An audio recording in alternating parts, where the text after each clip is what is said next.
Hello दोस्तों, मेरा नाम है अर्पणा भारद्वाज। कहते हैं कि हमें कभी भी झूठी तारीफ करने वालों की बातें में नहीं आना चाहिए, नहीं तो हम एक बड़ी मुसीबत में फंस सकते हैं। ऐसी एक कहानी है महाराज कृष्ण देव राय की। एक बार उनके दरबार में एक साधु बाबा आए। बाबा ने महाराज की बहुत तारीफ की। वह महाराज की तारीफ के पुल बांधे जा रहे थे। अपनी इतनी तारीफ सुनने में महाराज को बड़ा आनंद आ रहा था और खुशी के मारे फूले नहीं समा रहे थे। महाराज ने बाबा को शाही मेहमान घोषित कर दिया और अपने महल में एक कमरा दिलवा दिया।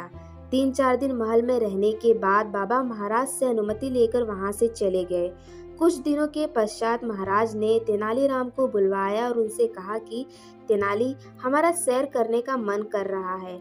आप हमें हमारे राज्य की किसी नई जगह पर घुमाने ले चलिए जहाँ हम पहले कभी न गए हो। तेनाली बोले, महाराज, बहुत अच्छा हुआ जो आपने खुद मुझसे सैर पर जाने का आग्रह किया। मैं तो खुद आपको एक नई जगह दिखाने ले जाना चाहता था, लेकिन इस नई जगह पर जाने की एक शर्त है। हमें अपनी पूरी सेना के साथ वहां जाना होगा। शर्त सुनकर महाराज अचंभित होकर बोले, तेनाली, ये कैसी जगह है जहां हमें अपने ही राज्य में पूरी सेना के साथ जाना होगा? तेनाली बोले, जी महाराज, कुछ ऐसी ही जगह है, हमें पूरी सेना के साथ ही वहां जाना होगा। तो फिर ठीक है, कल सुबह हम आपके साथ नई जगह पर सैर पर चलेंगे और सेना भी हमारे साथ जाएगी। महाराज ने कहा। अगले दिन भारी सेना के साथ तेनाली महाराज को लेकर सैर पर निकल पड़े।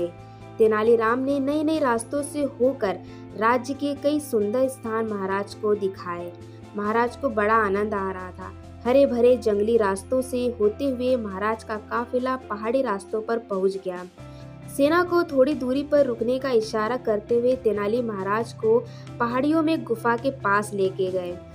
महाराज ने देखा कि गुफा में वही साधु बाबा बैठे हैं जिन्होंने दरबार में आकर महाराज की बहुत तारीफ की थी।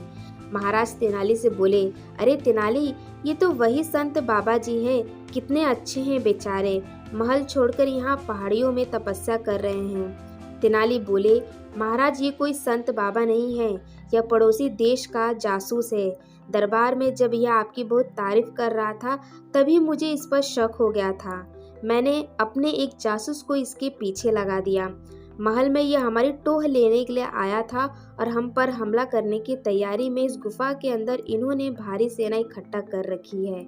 महाराज ने तुरंत अपने सैनिकों को आदेश दिया और गुफा में छिपी पूरी सेना को कैद कर लिया और तेनाली का बहुत बहुत धन्यवाद किया। इस प्रकार तेनालीराम ने अपनी सूझबूझ से एक बहुत बड़ी मुसीबत से अपने राज्य को बचा लिया। हमें भी तेनालीराम की तरह ही सूझबूझ से हमेशा काम लेना चाहिए।